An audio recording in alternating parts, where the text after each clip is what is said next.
Let's go to church now in Atlanta and listen to this preacher, Jamal Bryant. He's from an Atlanta mega church, massive congregation, and is indulging in some shamelessly racist abuse. I mean, this is just gross. I feel bad for them in the White House who are in there tap dancing for massa, wearing bow ties, shinning and grinding, laughing like nothing is funny. But I ain't afraid of the spooks that sat at the door.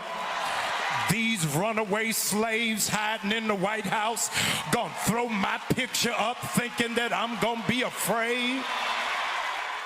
He is mocking their Trump supporters who happen to be people of colour, happen to be black, and using the most disgusting racial put-downs imaginable. How does he get away with this? If any white preacher made a comment like that, I mean, there would be front-page news.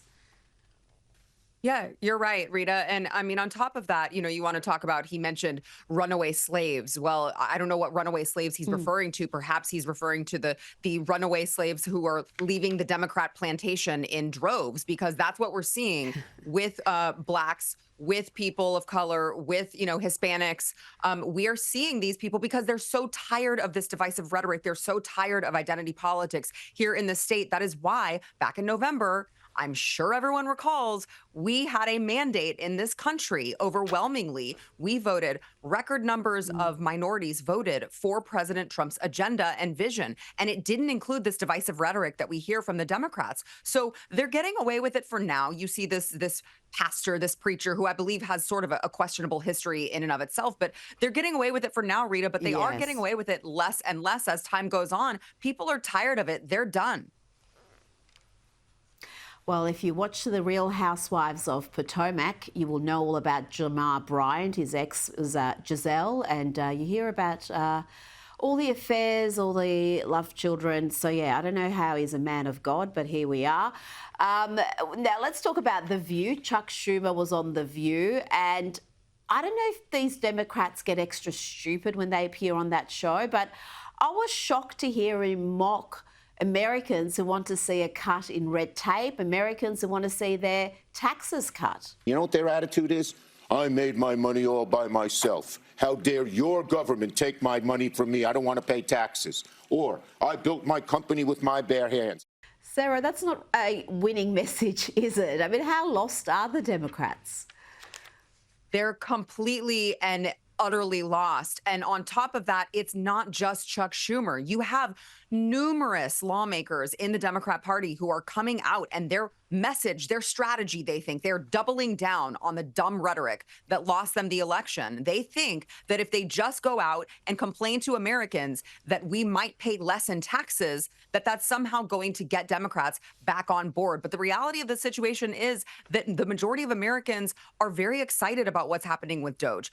Who can look an American taxpayer in the eye, knowing how much we are taxed to death and knowing that our ancestors fought a war for far less? Who can look an American taxpayer in the eye and say, actually, we hate it that DOGE is rooting out waste, fraud, corruption. We want you guys to pay more in taxes. And you'll notice there, Rita, he also said your government. He didn't say our government. This is our government. These people work for us. And they seem to forget that over there in the Democrat Party, even though they were just reminded in November with the shellacking that they got. It's just really reprehensible what they're saying. And yet, despite that unhinged position, he's not left enough for many Democrats. There's calls to have him removed because he's not ideological enough, he's not left enough, he's not combative enough. I mean, are the Democrats in danger of becoming completely radicalised by the squad types, by the AOCs and Rashida Tlaib's types who are just going to see the party veer even further left?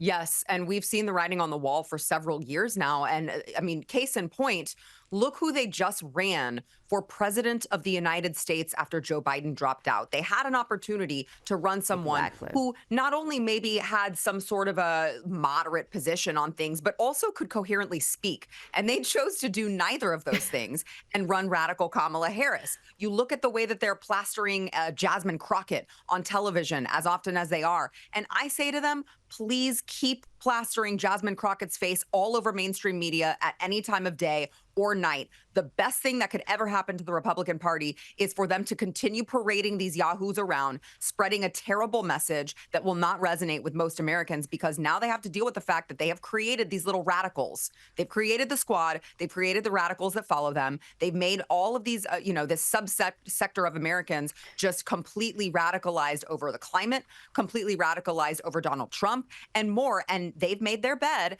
and now they get to lie in it. And we'll see how that works out for them.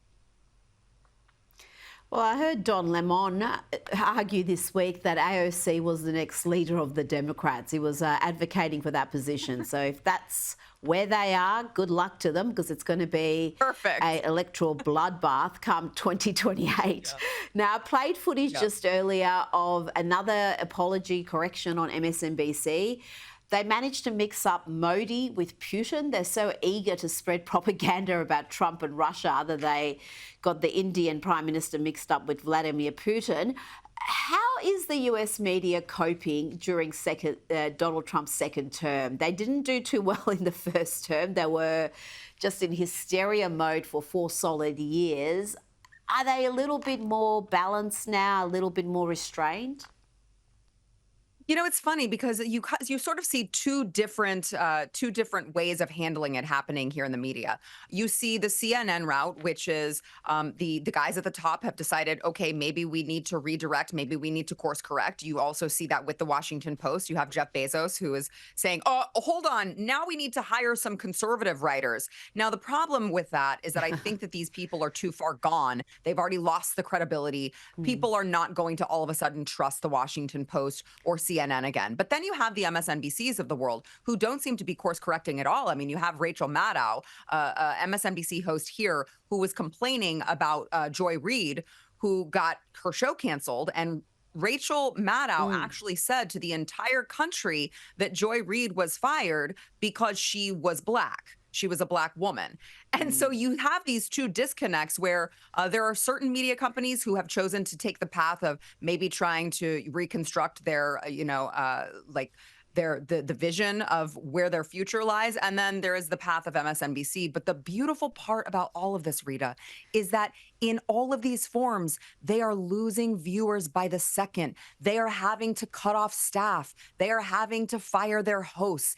And you know what? I've got to say, it could not happen to a more deserving group of people. These are people who have lied to the American public for decades on purpose, either by omission or straight to Americans' faces. They lied about the Russia dossier. They lied about so much of Donald Trump's first presidency. They covered for Joe Biden during his presidency when he was half dead. We had a Weekend at Bernie's dead president, and they covered for him. And now all of a sudden they want to come out and write books, tell-all books about how Joe Biden wasn't competent when he was in the White House. These people are a scourge on America. And I am so glad that the chickens are finally coming home to roost when it comes to American journalists. And I use that very loosely in air quotes because I don't think they are anything of the sort.